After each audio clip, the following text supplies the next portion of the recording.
একদম বেকারি স্টাইলে ২টা ডিম দিয়ে ১২টি কাপকেক তৈরি করেছি। মাশাআল্লাহ, কেকগুলো এতটা সফট হয়েছিল, আজকে সেটাই আপনাদের সাথে শেয়ার করব। প্রথমে নিয়ে নিলাম আমি ১ কাপ ময়দা। এর সাথে আমি দিয়ে দিব ২ চা চামচ পরিমাণ বেকিং পাউডার। তারপর দিয়ে দিব ১ চা চামচ বেকিং সোডা এবং দিয়ে দিব স্বাদমতো লবণ। এই শুকনো উপকরণগুলো আমি খুব ভালো করে আগে চেলে নেব। এই উপকরণগুলো চেলে নেওয়ার একটাই কারণ যে লাম্পস যেন না থাকে, তাহলে আপনার ফিনিশিংটা বা কেকের ব্যাটারের সাথে যখন মিক্সড করবেন তাহলে খুব সুন্দর হয়। আমি যখন ডিমের ম্যারাংটা তৈরি করেছি, আনফরচুনেটলি আমার ক্যামেরাটা অফ ছিল, আমি ভিডিওটা ধারণ করতে পারি নাই, কিন্তু আমি খুব সুন্দর করে আপনাদেরকে বলে দিচ্ছি ডিমের ম্যারাংটা আমি কিভাবে তৈরি করেছি। প্রথমে আমি 2টা ডিম দিয়ে নিয়েছি, এর মধ্যে আমি হাফ কাপ পরিমাণ চিনি দিয়েছি। খুব সুন্দর করে বিট করার পর হাফ কাপ তেল এবং ভ্যানিলা এসেন্স দিয়ে আমি খুব সুন্দর করে ডিমের ম্যারাংটা তৈরি করে নিয়েছি। আর অবশ্যই চেষ্টা করবেন তেল আর ভ্যানিলা এসেন্সটা একদম লাস্ট পর্যায়ে দেওয়ার জন্য।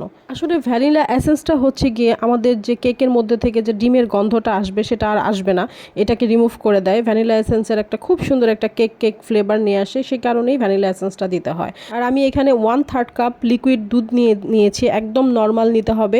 তারপর একটু একটু করে দিবেন আর হচ্ছে শুকনো উপকরণগুলো ডিমের ম্যারাঙের সাথে আলতো হাতে মিক্সড করে দিবেন। এভাবেই চলতে থাকবে মিক্সিং। একদম মিক্সিং কমপ্লিট হয়ে গেলে আপনি নিজেই বুঝতে পারবেন যে একদম, এই যে দেখেন আমার লিকুইডটা এরকম আসছে।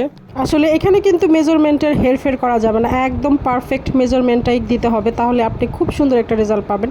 তারপর আমি কাপকেকের মোল্ডে হচ্ছে কাপকেক লাইনারগুলো দিয়ে দিলাম। তারপর প্রত্যেকটা লাইনারে প্রত্যেকটা পেপারে হচ্ছে আমি এই যে ব্যাটারটা দিয়ে দেবো। আমি এই ডালের চামচটা দিয়েই ব্যাটারগুলো দেই, তাহলে আমার একদম পারফেক্ট একটা পরিমাণ হয়, কম বেশি হয় না। এই কাপকেক লাইনারগুলো কিন্তু বিভিন্ন সাইজের হয়ে থাকে, বড় ছোট মাঝারি সব সাইজেরই পাওয়া যায়, আপনি আপনার চাহিদা মতো কিনে নেবেন। পর আমি আরেকটু স্বাদ বাড়ানোর জন্য উপরে আমি চকলেট চিপস দিয়ে দিব। আমার বাচ্চারা আবার এটা খুব খেতে পছন্দ করে, যে মাফিন কেকগুলোর উপরে যদি একটু চকলেট চিপস থাকে তারা খুবই বেশি পছন্দ করে। আর আমার মনে হয় সবাই এটা বেশি পছন্দ করে। চকলেট চিপস কেনা পছন্দ করে বলেন? সাইড থেকে আমার বাচ্চাটাও চকলেট চিপস দিচ্ছে, সে এতটা চকলেট পাগল, আমার অর্ধেক চকলেট চিপস সেই খেয়ে ফেলে। তারপর হচ্ছে আমি আগে থেকে আমার ওভেনটাকে 160 ডিগ্রি সেলসিয়াসে 10 মিনিটের জন্য প্রিহিট করে নিয়েছিলাম।